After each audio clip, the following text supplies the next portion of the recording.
जी नाज़रीन, welcome back. नाज़रीन, break के बाद हम बात करेंगे। एफबीआर ने मुल्क भर से 60,000 ज्वेलर्स का डाटा इकट्ठा किया है, जिनमें से सिर्फ 20,000 जो है वो रजिस्टर्ड हैं और 10,500 ने इनकम टैक्स जमा कराई है।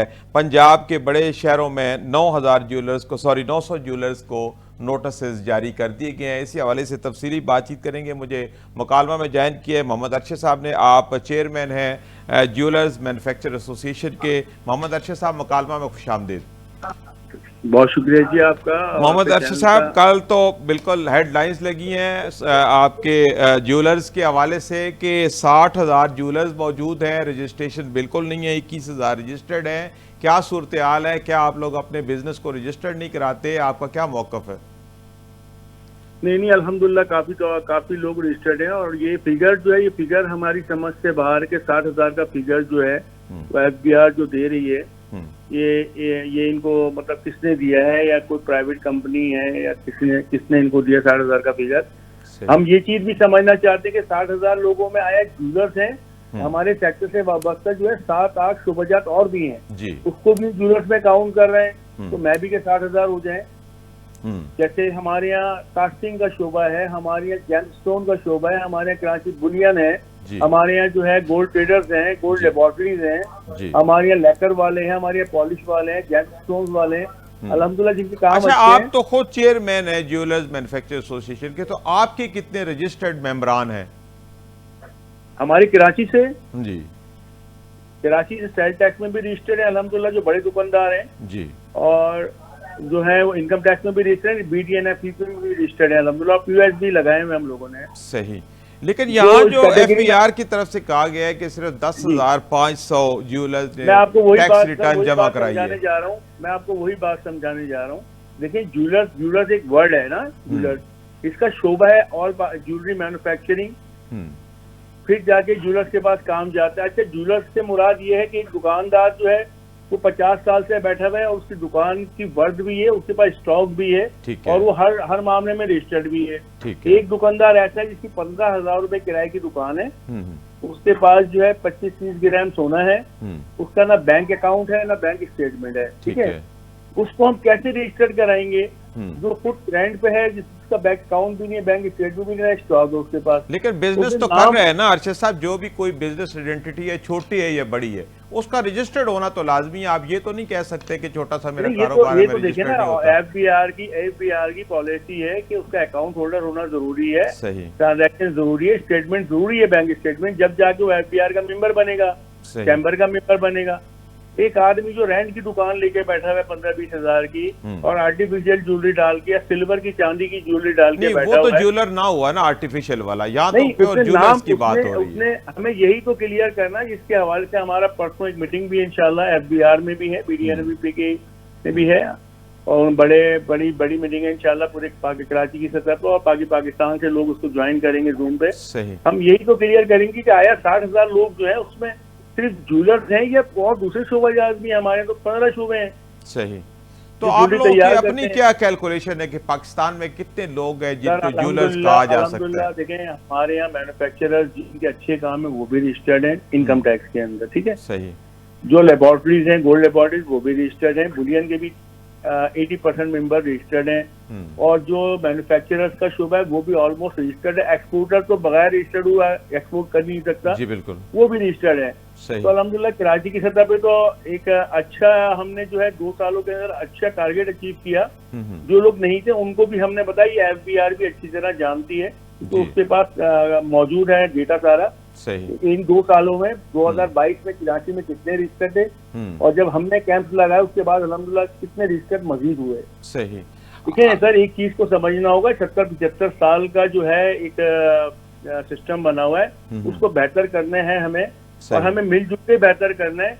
इसमें एफबीआर भी हमारे साथ मशावरत करे, हम उनके साथ बैठे, कोई ऐसी पॉलिसी चले।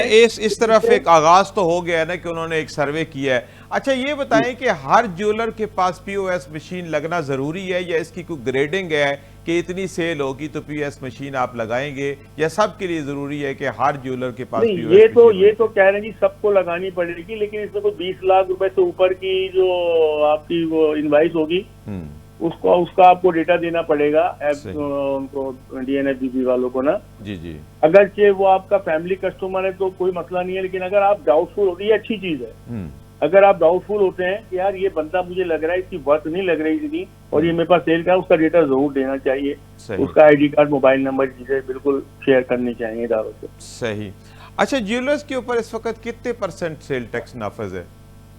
17% है जी। 17% है। तो ये बाकायदा तौर पे आपके ज्वेलर्स इनकम टैक्स में भी रजिस्टर्ड है और सेल टैक्स में भी रजिस्टर्ड है? जी, जो इस कैटेगरी में आते हैं, जिनकी शॉप बड़ी हैं, जिनके काम बड़े हैं, जो ब्रांड है एक किस्म के, वो लोग अल्हम्दुलिल्लाह सब रजिस्टर्ड है। अब जो छोटी मोटी दुकान है जिनका स्टॉक ही 10 तोले 5 तोले है, वो इनकम टैक्स में जरूर रजिस्टर्ड है, लेकिन सेल टैक्स में नहीं आते उस कैटेगरी में। सही। मतलब सेल जिनकी महीने की सेल ही 4 लाख 5 लाख रुपए की, किस तरह अपने आप को रजिस्टर्ड कराएगा? लेकिन इनकम टैक्स अल्हम्दुलिल्लाह 90% हमारे ज्वेलर रजिस्टर्ड है। सही। अच्छा, अब आप अपने तौर पे मीटिंग करने जा रहे हैं और FBR के सामने क्या क्या मुतालबात आप रखने जा रहे हैं? देखिए, हमने तो यही कहा, बिल्कुल देखिए, हम खुद चाहते हैं कि पाकिस्तान की मईशत मजबूत हो, पाकिस्तान मजबूत हो, कारोबार मजबूत हो। इसके लिए बेहतर ये कि देखिए, दुनिया में हर आदमी टैक्स नेट में आता है। हमारे यहाँ कमजोरियाँ ये है कि हमारे सिस्टम की खराबी है। 50 साल से कोई सिस्टम बन ही नहीं पा रहा। आज अल्हम्दुलिल्लाह हम डिजिटलाइज दौर में हैं, कंप्यूटर का दौर है, हर चीज जो है ऑनलाइन पर आ रही है, तो हमें लाजमी अपने सेक्टर को डिजिटलाइज कराना पड़ेगा, जिसके लिए हमने काम शुरू भी कर दिया है। सही। लेकिन अरशद साहब, अक्सर तो ये कहा जाता है कि टैक्स बचाने के लिए सोने की शक्ल में इन्वेस्टमेंट कर दी जाती है और सोना लॉकर में रख दिया जाता है और इसका कोई अता पता नहीं होता हुकूमत को कि कहाँ कितने, आप बैंक अकाउंट में पैसे पड़े हैं, आपने गाड़ी ले ली, आपने प्लाट ले लिया, आपने कोई इन्वेस्टमेंट कर ली, वो तो हुकूमत को पता चल जाता है। लेकिन सोने का मामला ऐसा है कि वो लेके अगर लॉकर में रख ले तो हुकूमत तो बेखबर रहती है और वो टैक्स उसको नहीं मिलता। तो इसका क्या हाल है? देखिए, ये अगर आप आम पब्लिक की बात करें तो वो एक अलग बहस हो जाएगी, लेकिन अगर ज्वेलर्स की बात करें, ज्वेलर्स अगर तिजोरी में रख देगा तो कारोबार किस तरह करेगा, या अगर लेके अपने घर पे रख देगा तो काम किस तरह करेगा? ये तो एसिड होता है हमारा। जो चीज दुकान पे रखी हुई है वही एसिड होता है, उसका वही उसी में से बेचना होता है, उसी में से ऑर्डर लेने होते हैं। सही। तो अगर ये पब्लिकली बात है तो वो एक अलग वे में चली जाती है बात, लेकिन जी जी, ज्वेलर्स ऐसा नहीं कर सकते क्योंकि उनका एसिड ही ज्वेलरी है, उसको क्यों छुपाएंगे तिजोरियों में रख? सही सही। अच्छा मोहम्मद अरशद साहब, इस वक्त जो सोने की कीमतें हैं बहुत हाईएस्ट लेवल पे चली गई हैं, अनबिलीवेबल। जब किसी आदमी को बताएं तो वो उस पर यकीन नहीं करता कि इतनी कीमत पाकिस्तान में सोने की है। क्या वजूहत है? क्या ये कोई लोकल फैक्टर्स हैं या इंटरनेशनल लेवल पे सोना महंगा हो रहा है? सर, बहुत प्यारा सवाल किया आपने, इसका जवाब मैं आपको देता हूँ। देखिए, इस वक्त जो बिग कंट्रीज हैं, जो मतलब अपने आप को सुपर ताकत समझती है, चाइना हो गया बिलखुसूस, उसके एसिड जो थे, उसके बॉन्ड्स जो थे, वो थे अमेरिकन बॉन्ड्स थे, अमेरिकन डॉलर्स के अंदर उसके एसिड थे। जी बिल्कुल। अब वो कन्वर्ट करने जा रहा है गोल्ड में। सही। गोल्ड में कन्वर्ट करे तो गोल्ड का बायर सबसे बड़ा इस वक्त चाइना है, टर्की है, कनाडा है। ये लोग सोना खरीद रहे हैं इंटरनेशनल मार्केट के अंदर। और आली मंडी में आपकी भी नजर होगी कि इन 15 दिनों का 200 से $250 मार्केट बढ़ गई बाउंस के ऊपर। सही। उसका असर जो है एशियाई कंट्रीज में पड़ा, पाकिस्तान पर भी पड़ा। पाकिस्तान में भी सोने की कीमतों में इजाफा हुआ, तकरीबन 40-42 हजार रुपए जो है 15-20 दिन के अंदर बढ़ गए सोने की कीमतों में। सही। तो लेकिन इसका असर अंदाज जो है ये हमारे सेक्टर में बड़ी बुरी तरह हो रहा है, क्योंकि हमारे यहाँ जो कारीगर तबका है, जो मजदूर तबका है, जो कारखानदार तबका है, वो पिस गया। जी बिल्कुल। क्योंकि पहले सोना सस्ता था, एक छोटा आइटम होता था 2.5-3 ग्राम का, वो एक हाउस वाइफ भी जो है अपनी सेविंग में से खरीद कर रख लेती थी, लेकिन आज वो सेविंग भी नहीं रही। आप तो बाइंग पावर से निकल गया है इस वक्त जो सोने की कीमत है, पावर खत्म हो गई आम आदमी की, मुतवसत तबके की। अब मैं जो देख रहा हूँ आने वाले वक्त के अंदर, मुझे ऐसा महसूस हो रहा है कि जिस तरह डायमंड लग्जरीज में आता है, इसी तरह आने वाले दिनों में गोल्ड भी लग्जरीज में आ जाएगा। सही। अच्छा, सोने की इस कदर कीमतें बढ़ने से आप लोगों के कारोबार पे कितना फर्क पड़ा है? सर, बहुत ज्यादा असर पड़ा है हमारे कारोबार के ऊपर। हमारे सेक्टर के अंदर बहुत ज्यादा बेरोजगारी फैल गई, बहुत ज्यादा कारखाने वाइंड अप हो गए। कुछ लोग जो है यहाँ से काम खत्म करके चले गए, क्योंकि आप देखिए सिक्योरिटी के मसाइल भी बहुत ज्यादा बढ़ गए। सोना महंगे होने से इसको एक जगह दूसरी जगह मूव करना जो है वो भी एक बड़ा हमारे लिए मसला बन गया।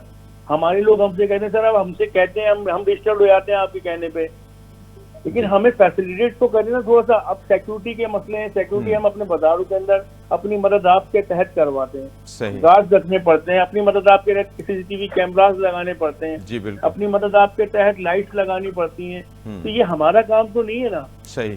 یہ ظاہری بات ہے, سیکیورٹی پرووائڈ کرنا تو حکومت کا کام ہے. ارشد صاحب جیسے آپ بتا رہے ہیں کہ آپ کا سونا مہنگا ہو گیا ہے, والیومز تو بڑھ گئے ہیں, والیوم بڑھ جانے کی وجہ سے ٹیکسز کا جو نفاذ ہے وہ بھی ضروری ہے, اسی لیے شاید حکومت کی نظر FBR کی بھی آپ لوگوں کی پڑی ہے.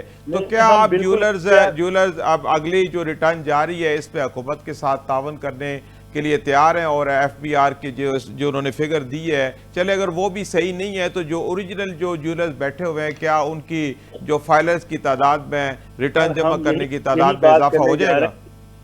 ہم یہی بات کرنے جا رہے ہیں ان سے انشاءاللہ نیکسٹ میٹنگ کے اندر, کہ جو لسٹیں آپ کے پاس ہیں اگر کچھ مس انڈرسٹینڈنگ ہے تو اس کو درست کرتے ہیں بیٹھ کر, اور جو لوگ رجسٹرڈ نہیں ہیں ان کو ہم مل کر ہمارے ساتھ چلیں یار, ہم رجسٹر کرائیں گے ان کو. صحیح. کوئی ایشو نہیں ہے. ہم پاکستان کو مضبوط اور مستحکم دیکھنا چاہتے ہیں, خوشحال دیکھنا چاہتے ہیں, اور ہر بندہ جو ہے اس کی ذمہ داری ہے پاکستانی کی, جو محب وطن پاکستانی وہ ٹیکس نیٹ میں آئے. بالکل ٹھیک کہہ رہے ہیں, بالکل آپ صحیح کہہ رہے ہیں محمد ارشد صاحب کے مضبوط معاشی طور پر مضبوط ملک کے لیے سب کو حصہ لینا ہوگا, خاص طور پہ تاجروں کو اور صنعت کاروں کو, کہ وہ اپنا ٹیکس پورا جمع کرائیں. جب ٹیکس پورا جمع کرائیں گے تو ظاہر حکومتی مشینری جو ہے وہ آسانی سے چلے گی, ہمارا قرضوں کے اوپر جو انحصار ہے وہ کم ہوگا. ناظرین, اسی کے ساتھ پروگرام کا وقت اپنے اختتام کو پہنچتا ہے. میں اپنے مہمانان گرامی کا بیعت مشکور ہوں جنہوں نے وقت نکالا اور پروگرام میں شامل ہوئے. ناظرین, اسی کے ساتھ اپنے میزبان سعید علوی کو اجازت دیجیے. اللہ حافظ.